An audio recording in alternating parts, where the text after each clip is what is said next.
How do we troubleshoot a burnisher? Why would you need to troubleshoot a burnisher? Well, if you're running a burnisher on a floor and there's a lot of vibration, a lot of noise coming off the machine, break the machine down and take a look at what's going on.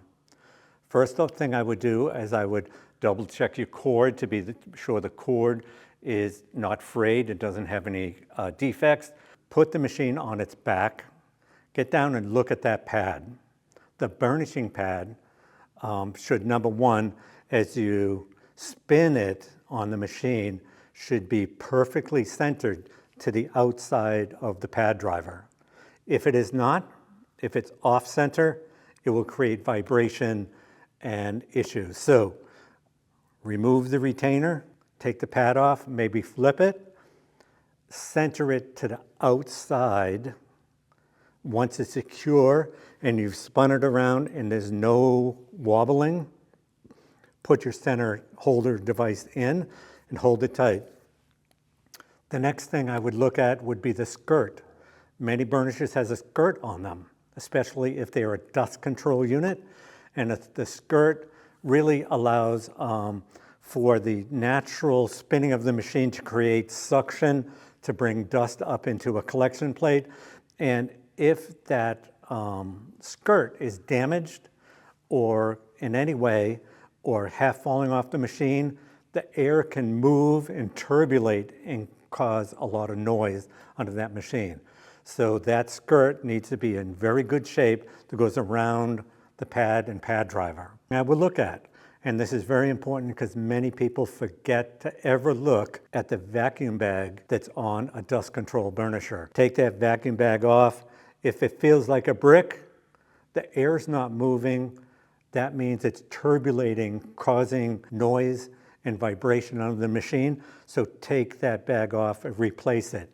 It's a key that you shouldn't wait for a vacuum bag on a burnisher to fill up. If you wait that long, it's just not doing its job. The particles we're picking up off that floor when we're burnishing are microscopic. They're very small, and it will quickly plug that vacuum bag so the air isn't moving through it properly. I say a good practice, if you use a burnisher 5 days a week, change the bag once a week. It's going to feel like it's a quarter full, but if you change that bag every week, you eliminate that turbulation and extra dusting that happens if the bag doesn't get changed. Final thing that could happen maybe is the machine won't turn on. So most burnishers have a circuit breaker that might need to be reset.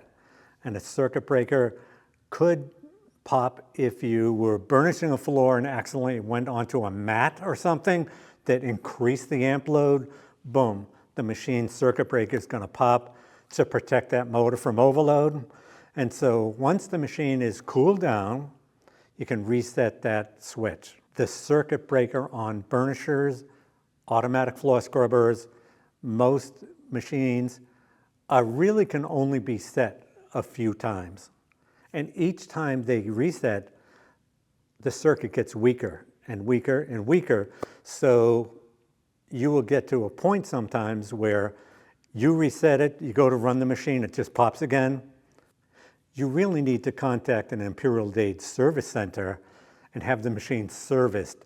They need to replace that circuit breaker with a fresh one, and then the machine will run just fine on the floor. Thanks for watching. Like us and subscribe.